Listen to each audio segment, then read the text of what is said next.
우리가 살다 보면 정말 하나님을 찾을 수밖에 없는 순간들이 참 많이 오는 것 같습니다. 언제나 우리에게 힘이 되시며 늘 주님 없이는 살 수 없는 우리 인생 가운데 함께 하시는 그 하나님, 우리가 힘있게 박수하며 함께 고백하겠습니다.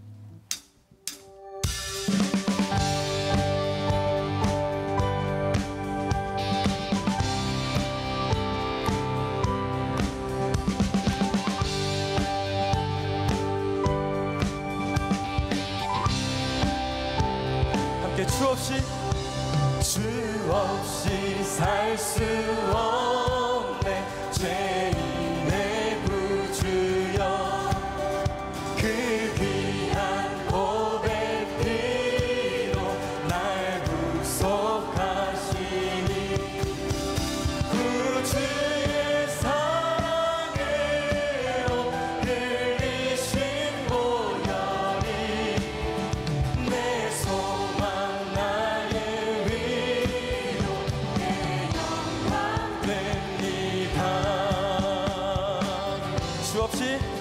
주 없이 살 수 없네.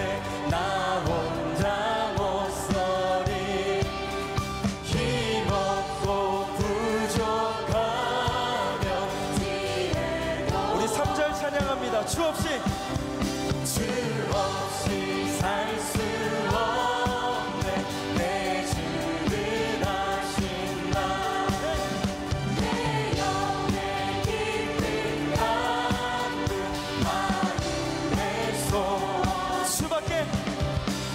주밖에 나의 마음을 네 알아주리요. 내 마음을 위로하사 한 번 더. 주밖에 나의 마음을 네 알아주리요.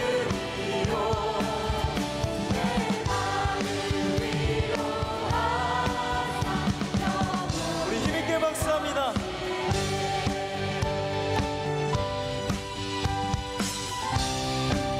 주 없이 살 수 없네. 주 없이 살 수 없네. 세월이 흐르고 이 깊은 고독 속에 내 생명 끝나 사나운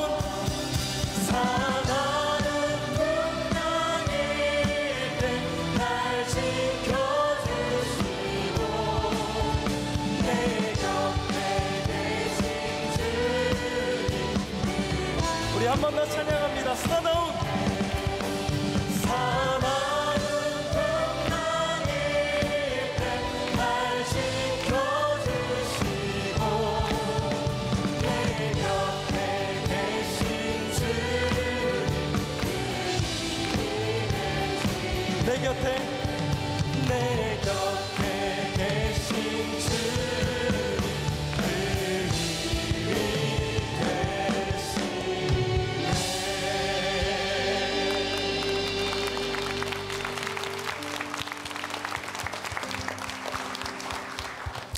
주님 없이는 살 수 없는 우리, 오직 하나님의 은혜로 사는 줄로 믿습니다. 이 시간 여러분의 목소리로 그 은혜를 구하며 하나님 앞에 한 걸음 더 깊이 나아가겠습니다.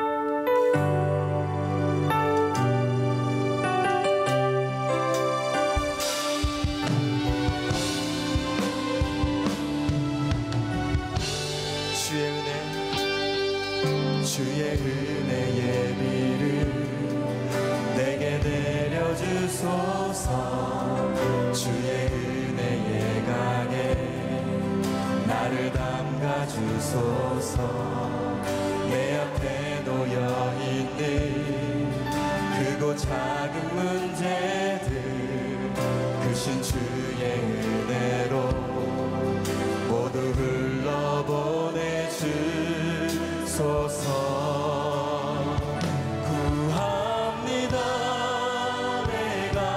주의 은혜를 나의 삶에 충만한 주의 은혜를 원합니다.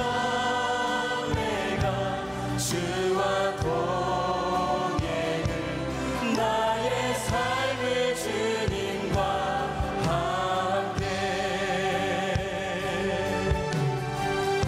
번 더 찬양합니다. 주의 은혜의 비를 내게 내려주소서. 주의 은혜의 강에 나를 담가주소서. 내 앞에 놓여있는 크고 작은 문제들 크신 주의 은혜로 모두 흘러보내주소서. 구합니다. 구합니다. 내가 주의 은혜를 나의 삶에 충만한 주의 은혜를 원합니다. 내가 주와 동행을 나의 삶의 주님과 이 시간 전심으로 구합니다. 구합니다. 내가 주의 은혜를 나의 삶에 충만한 주의 은혜를 원합니다. 내가 주와 동행을 나의 삶의 주님과 함께 이 시간 더욱 소리 높여 구합니다. 구합니다. 내가 주의 은혜를 나의 삶에 충만한 주의 은혜를 원합니다. 내가 주와 동행을 나의 삶을 주님과 이 시간 믿음의 손을 들고 구합니다. 구합니다. 내가 주의 은혜를 나의 삶에 충만한 주의 은혜를 원합니다. 내가 주와 동행을 나의 삶을 주님과 고백합니다. 눈을 들어 주를 보라. 내 모든 염려 주께 맡겨라. 슬플 때에 주님의 얼굴 보라. 사랑의 주님 같이 들으라. 눈을 들어 주를 보라. 내 모든 염려 주께 맡겨라. 슬플 때에 주님의 얼굴 보라. 이 시간 주실 말씀 기대하며 함께 합심으로 기도하며 나아갑니다.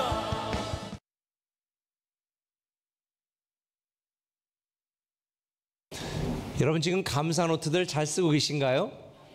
매일 쓰는 게 쉽지는 않습니다. 그런데 매일 감사 노트를 쓰면 제가 분명히 여러분들에게 말씀드리지만 153일 후에는 여러분들의 삶에 새로운 기적과 능력과 많은 더 놀라운 감사한 일들이 생기게 될 줄 믿습니다.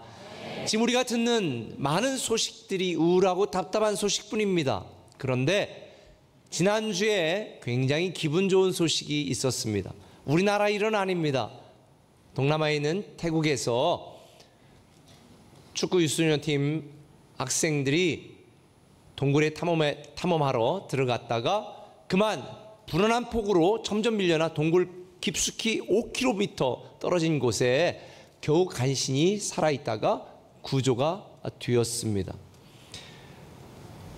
이 아이들을 구출하려면 한 3개월 정도 걸린다. 왜냐하면 한 명 간신히 들어갈 정도의 동굴이었고 그 동굴을 나오려면 물속에 30분 정도 이렇게 수영을 하지 않으면 못 나오는 그런 곳에 있었는데 이 폭우로 물이 불어나고 그 동굴 속에 있는 산소의 농도가 15% 미만으로 자꾸 떨어지니까 그러면 아이들이 정신을 잃게 되어지거든요.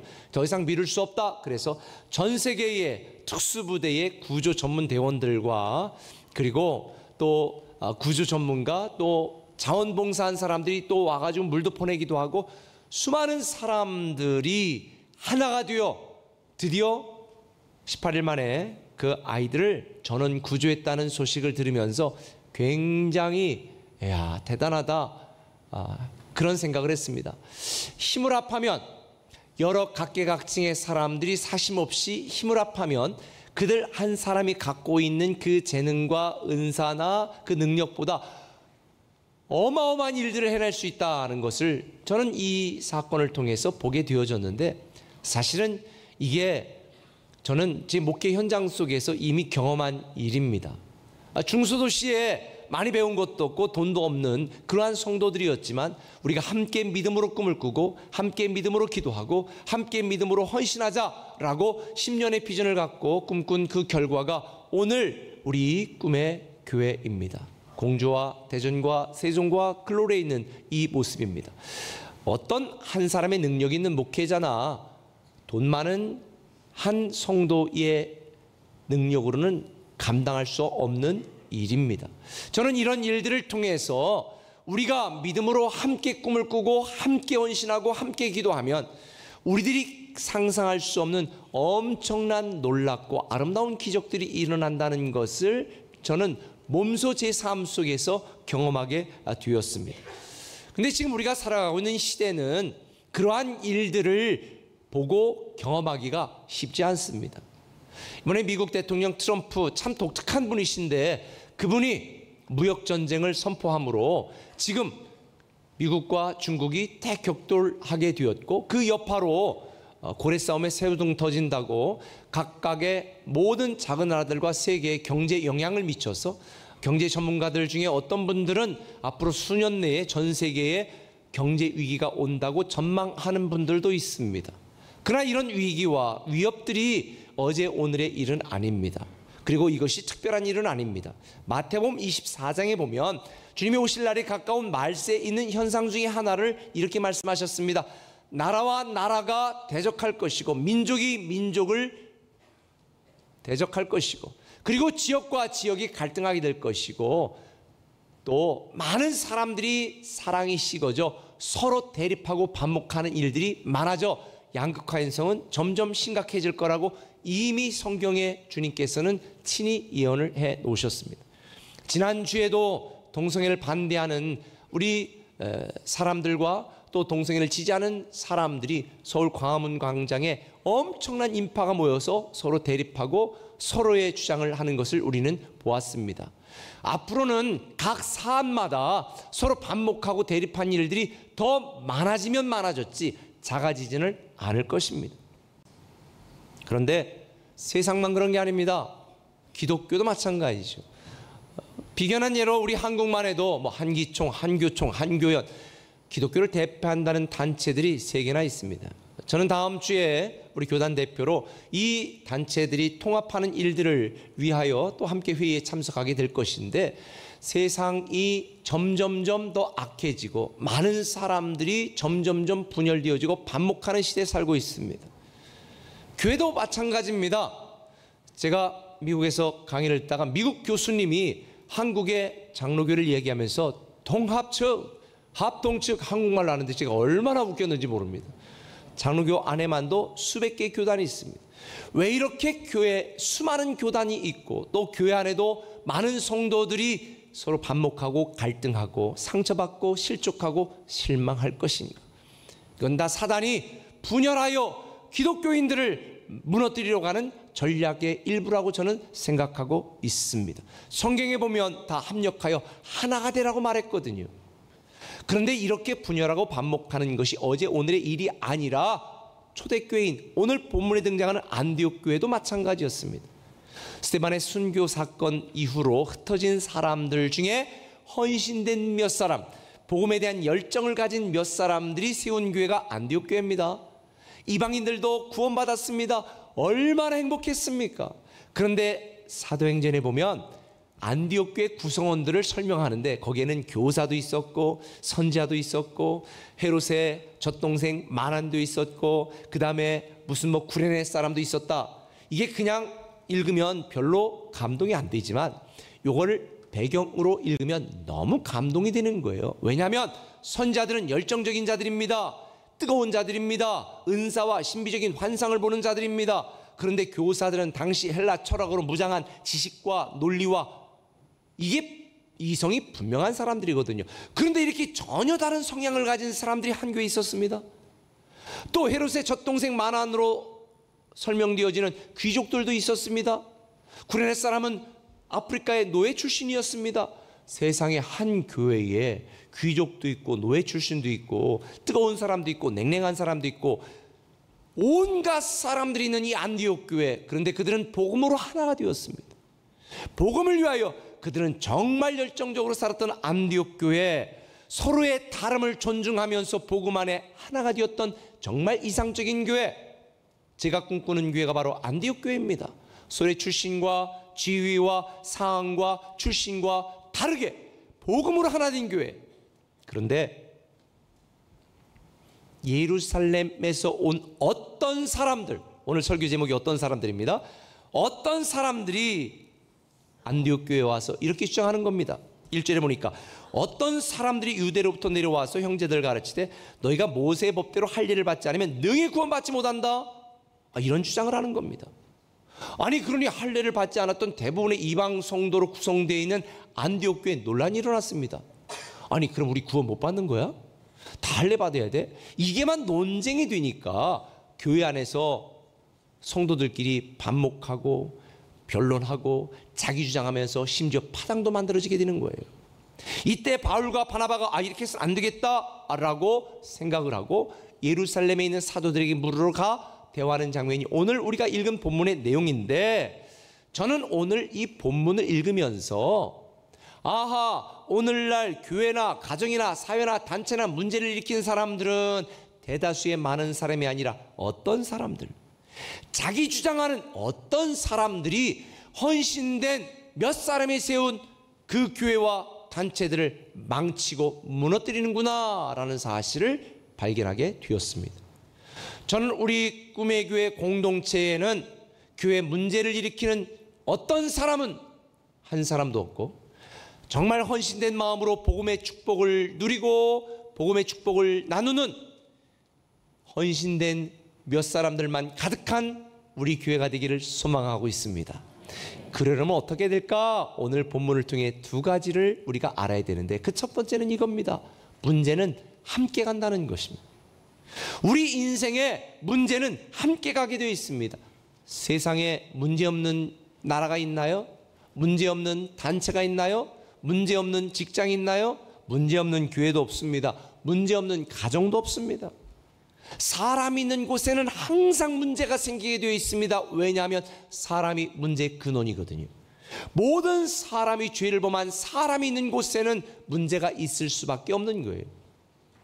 아담과 하와가 범죄하고 나서 그곳에 고통이 찾아왔고 분노가 찾아왔고 미움이 찾아왔고 의심이 찾아온 거예요. 공포가 찾아온 거예요. 두려움이 찾아온 거예요. 사람이 있는 곳에는 반드시 문제가 함께 가게 마련입니다. 어떤 사람들은 문제없는 목사를 찾습니다. 저도 문제 많습니다. 문제없는 목사 찾을 수 없습니다. 문제없는 남자, 문제없는 여자, 문제없는 배우자 찾는다고요? 절대로 찾을 수 없습니다. 문제없는 그러한 교사 찾나요? 그런 교사 없습니다. 찾을 수 있는 방법은 딱 한 가지입니다. 여러분들이 오늘 차를 타고 가서 찾을 수 있는 방법을 알려드릴게요.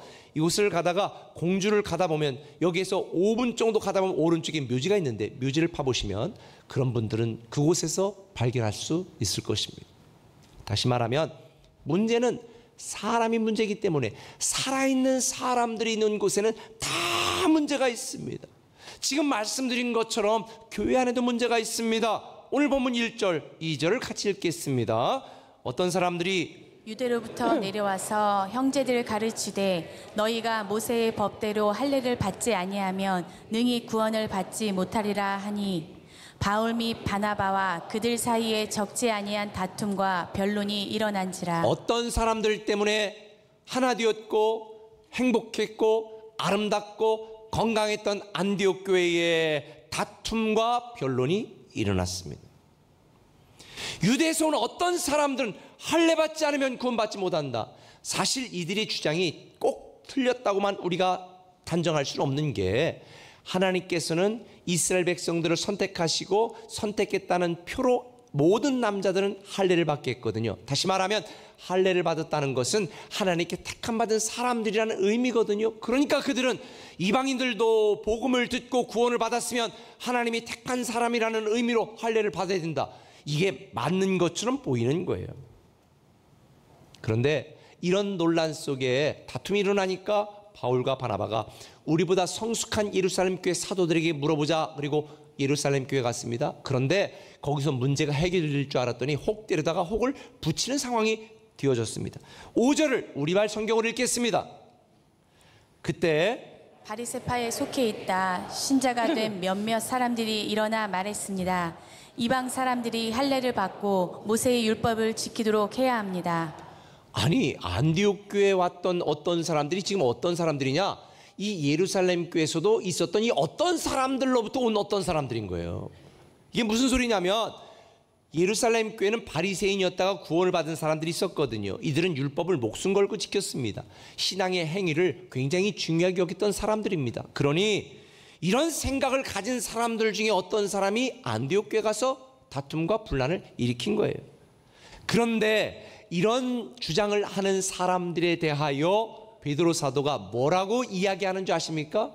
바울과 바나바에게 이렇게 말하는 거예요. 24절을 같이 읽어보겠습니다. 19장 24절.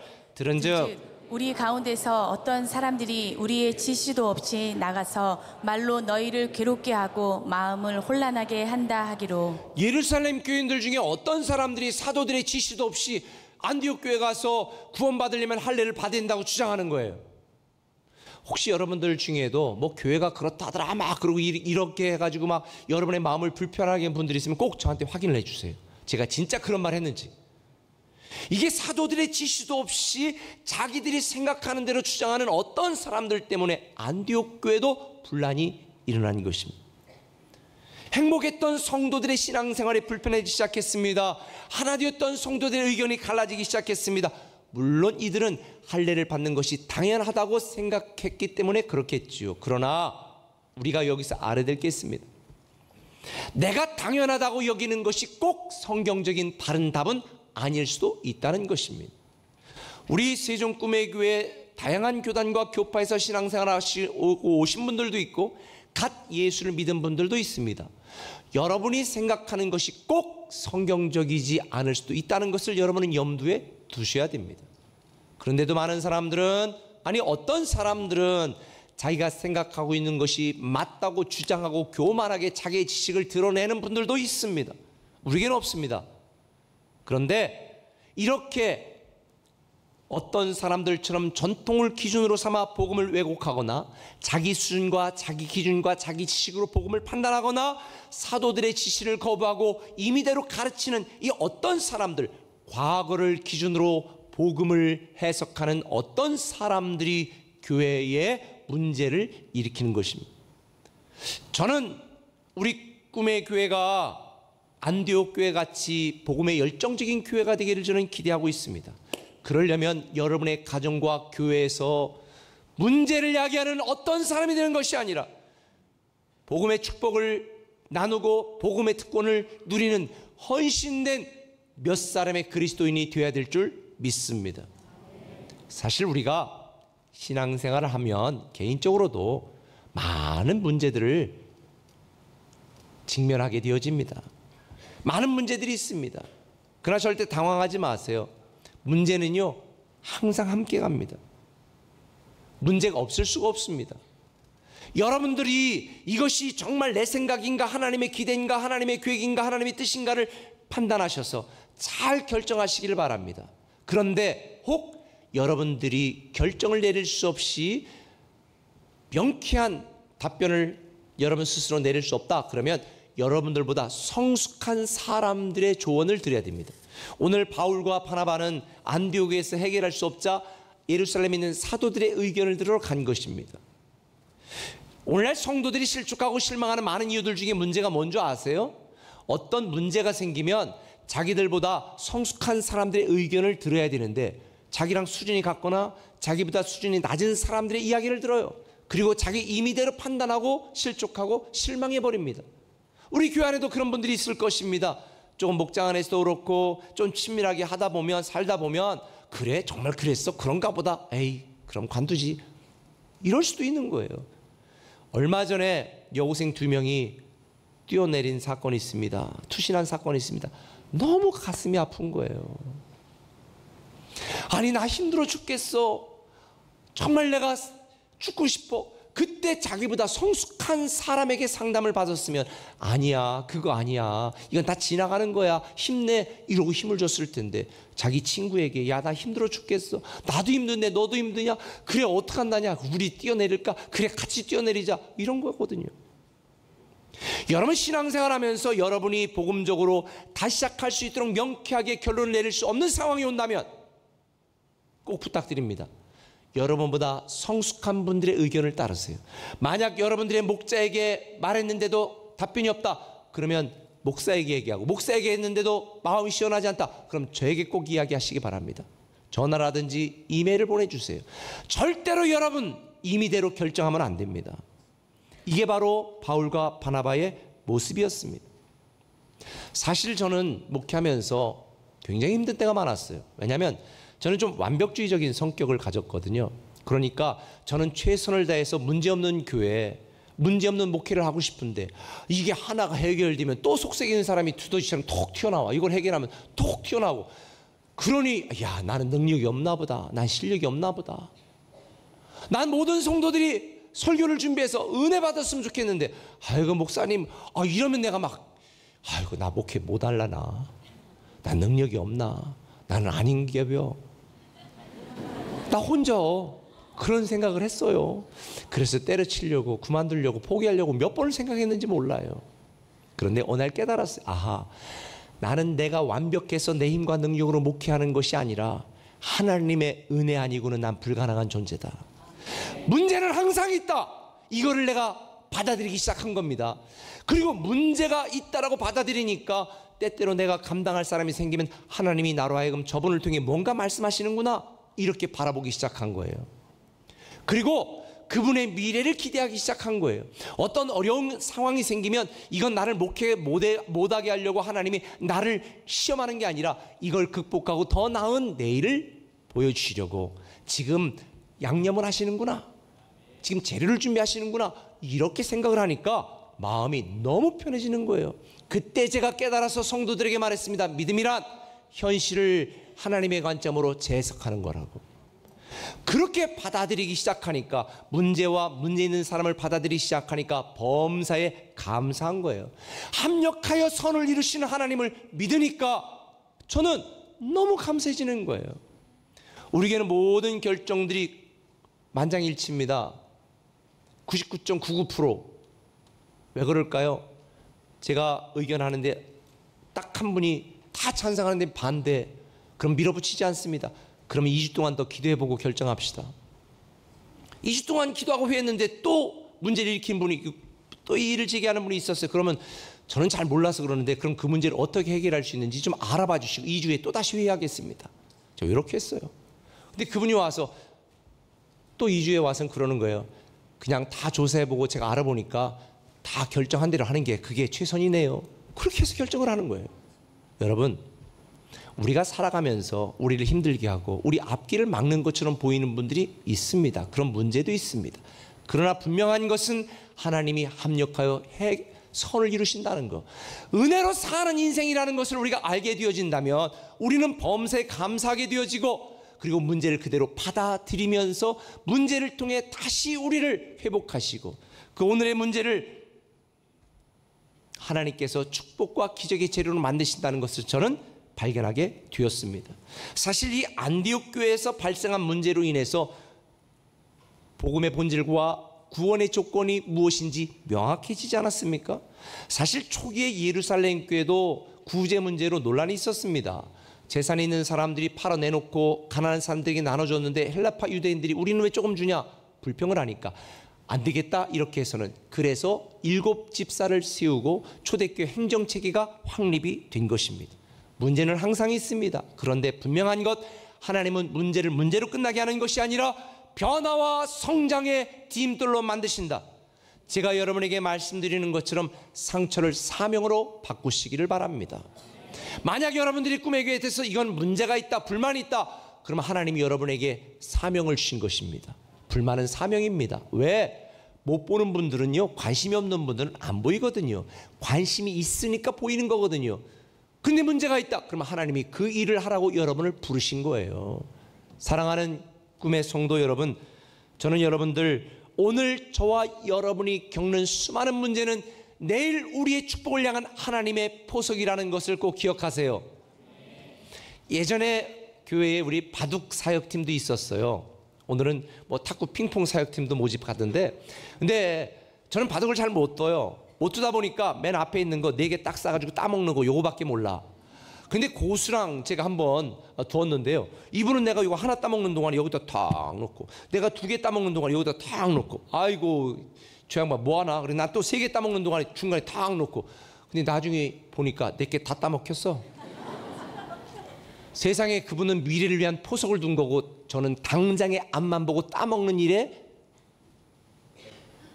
정신을 팔려서, 때때로 하나님께서 내 의도와 내 생각과 내 계획과 다르게 문제나 아니면 어떤 일들을 여기저기 만들어 놓으실 때, 그것은 합력하여 선을 이루시게 만드시고 나로 하여금 승리케 하시려는 하나님의 미래를 향한 포석이라고 믿으시기를 예수님의 이름으로 축원합니다.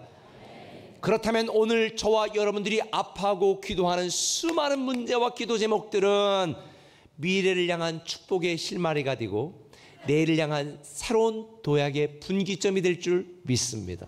할렐루야. 문제는 있습니다. 문제는 함께 갑니다. 그런데 문제가 함께 가기 때문에 해답도 함께 있다는 것을 우리는 알아야 됩니다. 문제가 함께 가는 곳에 하나님은 우리를 사랑하셔서 해답도 함께 있게 하셨어요. 그 해답이 뭔지 아세요? 복음입니다.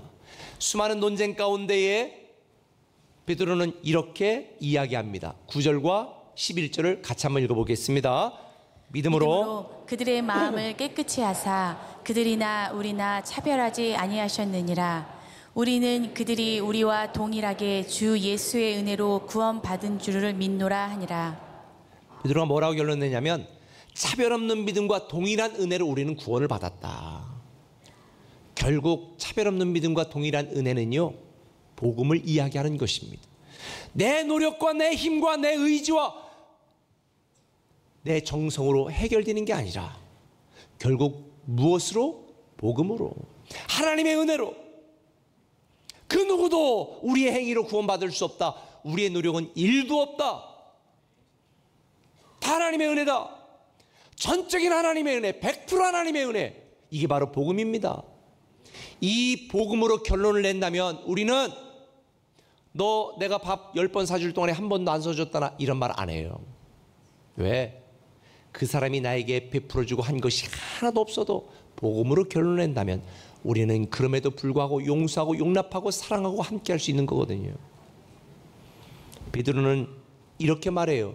우리말 성경으로 볼까요? 7절, 8절, 9절 읽어봅시다. 시작. 하나님께서 여러분 가운데서 나를 택해 이방 사람들도 내 입술을 통해 복음의 말씀을 듣고 믿게 하셨습니다. 하나님께서는 우리에게 하셨던 것처럼 이방 사람들에게도 성령을 주셔서 그들을 인정하셨습니다. 하나님께서는 그들과 우리 사이에 차별을 두지 않으신 것입니다. 여기에 각 성경 구절마다 반복되어지는 핵심 주어가 뭐예요?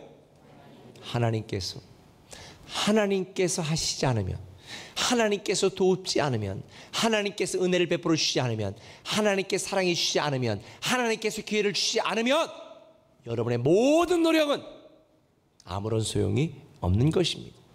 결국 우리 인생의 모든 해답은 하나님께 있는 것입니다.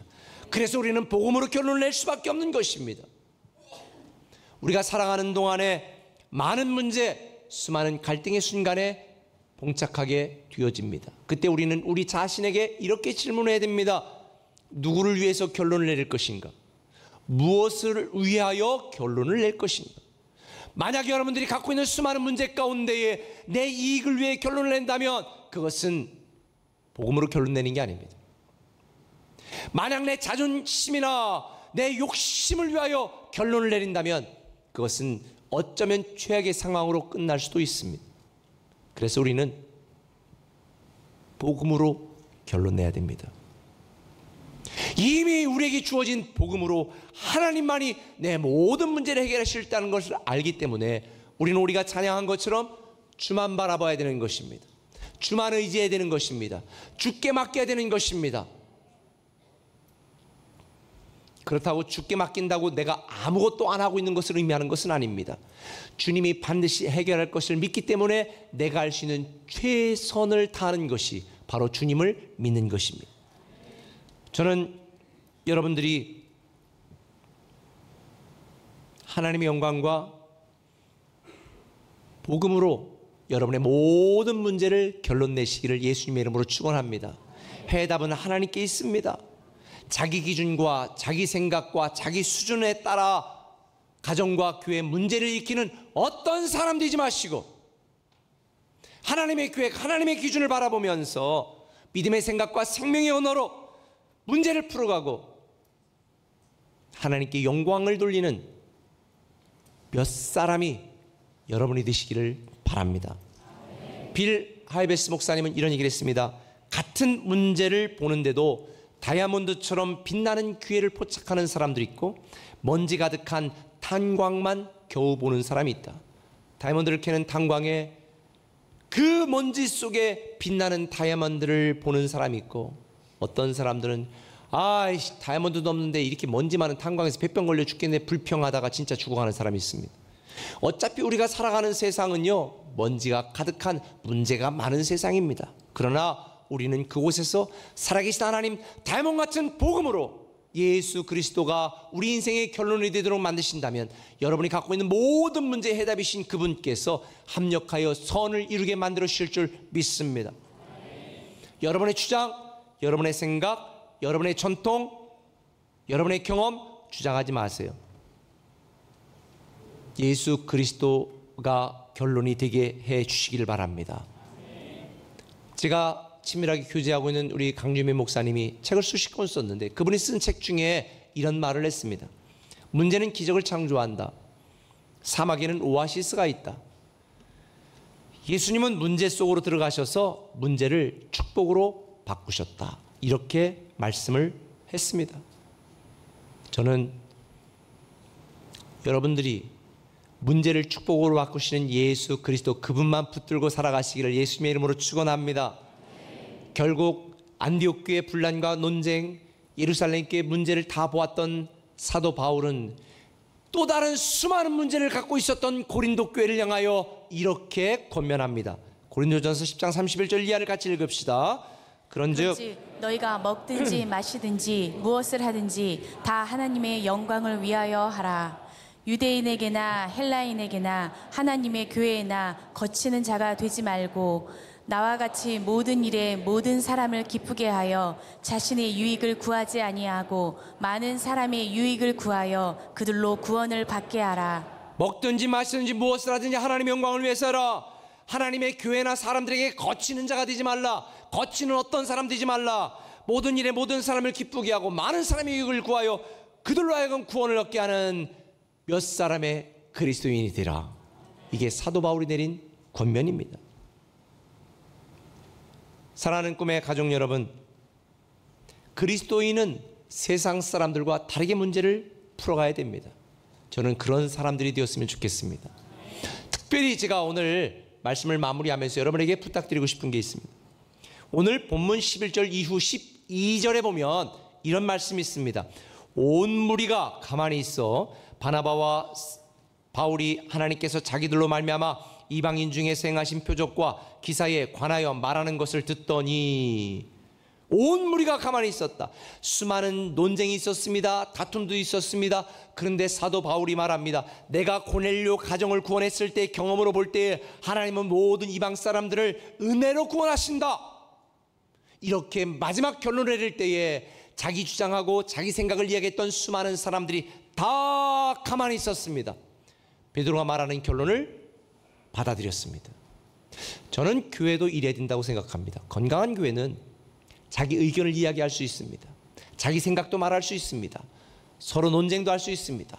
서로 토의도 할 수 있습니다. 그러나 교회가 최종적인 결론을 내릴 때 가만히 순종하고 받아들이는 것이 성숙한 그리스도인이고 헌신된 몇 사람입니다.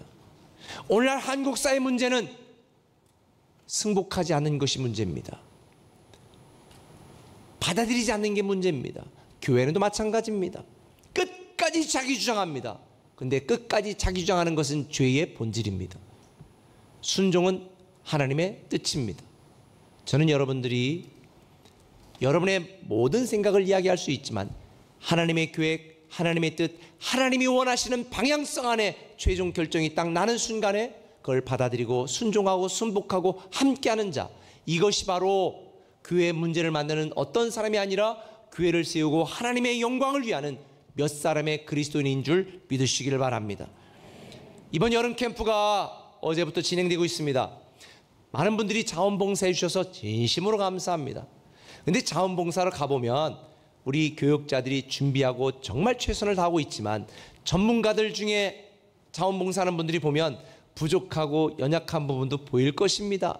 그때 문제를 지적하고 혼내고 이러는 게 아니라 그때는 입을 딱 다무시고 그리고 손은 부지런히 움직이시면 됩니다. 그리고 문제가 있어 보인다? 그러면 사명 받으신 거니까 2학기 때 정식 교사로 지원하시면 됩니다. 그리고 섬겨주시면 되는 것입니다. 저는 불평이 사명이고 불만도 사명이라고 생각하는 사람입니다. 부담도 사명입니다. 남들보다 더 가진 것도 사명입니다. 열정도 사명입니다. 저는 우리 꿈의 교회가 그런 교회가 되기를 기대하고 있습니다. 다음 주에 우리가 드림데이를 합니다. 모든 성도들이 드림데이, 드림미라클 티셔츠도 있고 또 구입하지 원하지 않는 분들은 하얀 옷으로 꼭 입고 와주셨으면 좋겠습니다. 어떤 분들이 이렇게 생각할 수 있어요. 공산당이냐 통일하게. 그런데요, 우리 그리스도인들이 한 공동체 안에서 교회 결정을 따르고 함께하는 것도 하나님이 기뻐하시는 일입니다. 그럴 때 저는 다음 주에 다음 세대의 꿈뿐만 아니라 우리 자신에 대한 꿈을 하나님이 어떻게 꾸게 하시고 이끌어 가시는지 드림데이로 함께 할 것입니다. 사랑하는 꿈의 가족 여러분, 문제를 만들고 문제를 일으키는 어떤 사람, 그런 그리스도인이 될 것인가, 아니면 내 평생 복음의 축복을 나누고 누리는 헌신된 몇 사람의 그리스도인이 될 것인가, 그것은 여러분이 결정하실 수 있는 것입니다. 그러나 저는 우리 꿈의 교회는 어떤 사람은 없고 헌신된 몇 사람만 가득한 하나님의 교회가 되기를 예수님의 이름으로 축원합니다.